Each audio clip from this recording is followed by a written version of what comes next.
اوہ، یہ تو ساتھ والے کمرے سے شہریار کی آواز آ رہی ہے۔ دبی آواز میں یہ کیا کہہ رہا ہے؟ درمیانی دروازے سے لگ کر سننا چاہیے۔ دیر نہ کرو خالہ، میں اس کے 50,000 سے کم نہیں لوں گا۔ بہت زبردست لڑکی ہے۔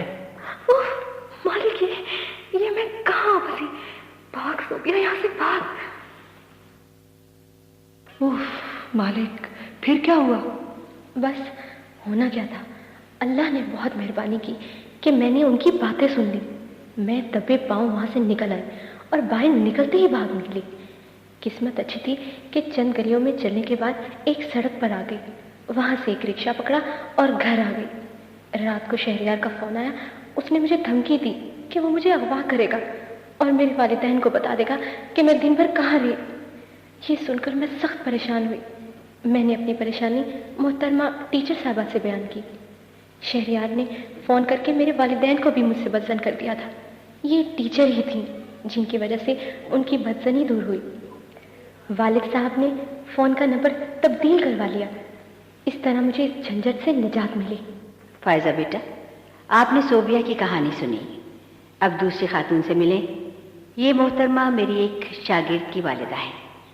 ان کی داستان غم بھی سننے سے تعلق رکھتی ہے۔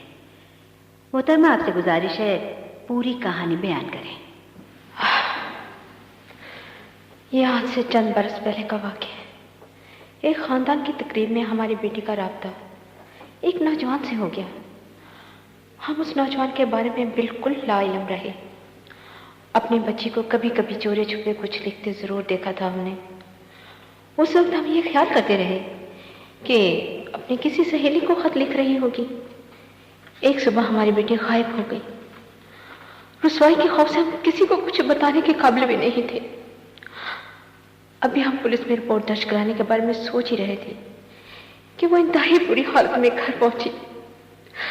وہ کسی بھی طرح کچھ بتانے کے لیے تیار نہیں تھی۔ اسے ڈرایا گیا، دھمکایا گیا، لیکن اس نے زبان نہ کھولی۔ اور دوسری روز اس نے بجلی کی ننگی تار کو چھوڑ دیا اور خودکشی جیسا حرام کام کر گزری۔ اس کا یہ اقدام بتا رہا تھا کہ اس پر کیا قیامت گزر چکی ہے۔ جس بھیڑیے نے یہ کام کیا تھا اس کی خطوط اس کے کمرے سے مل گئی۔ اس وقت ہمیں پتہ چلا وہ چوری چھپے اس بد کردار کو خط لکھا کرتی تھی۔ ہم نے پولیس کو اطلاع دی، اسے گرفتار کر لیا گیا۔ تفتیش سے معلوم ہوا کہ اس درندے نے اس سے پہلے بھی کئی لڑکیوں کو بہلا پچھلا کر محبت کا دھوکہ دے کر ان کی زندگیاں برباد کی تھیں۔ ان بچیوں کے والدین تو غیرت کی خاطر خاموش رہے، لیکن میں کیا کروں گی خاموش رہ کر، جب میری بچی اس دنیا میں نہیں رہی، عبرت کے لیے ہر ماں باپ اور اس قسم کے حالات کا شکار ہر بچی کو اپنی کہانی سنانے کے لیے تیار رہتی ہوں، تاکہ کسی دوسری ماں پر وہ کچھ نہ گزرے جو مجھ پر گزر چکی ہے۔ کسی کی بیٹی ایسے گناہ کا ارتکاب نہ کرے جو میری نادان بیٹی نے کیا۔ میرے مالک، یہ کیا ہوا؟ ادھر دیکھیں فائزہ، یہ میری تیسری مہمان ہے، ان کی کہانی بھی سننے کے لائق ہے۔ جی میں ہمتن گوش ہوں، ایک ایک لفظ غور سے سن رہی ہوں۔ سنو بیٹی، میں ایک بد نصیب عورت ہوں۔ یہ بد نصیبی میری اپنی غلطی کا نتیجہ تھی۔ یہ داستان اس وقت شروع ہوئی جب اپنے محلے کے ایک نوجوان کے اشاروں کنائیوں کو محبت سمجھ بیٹھی۔ پھر وہ مجھے فون کرنے لگا، بہانے بنا بنا کر ہمارے گھر بھی آنے لگا۔ اس طرح ہم میں تعلق بڑھا۔ ہمارے تعلق کا علم گھر والوں کو ہو گیا۔ والدین نے مجھے بہت سمجھایا، لیکن میں اس سے شادی پر اڑ گئی، اور اس کی یہی وجہ تھی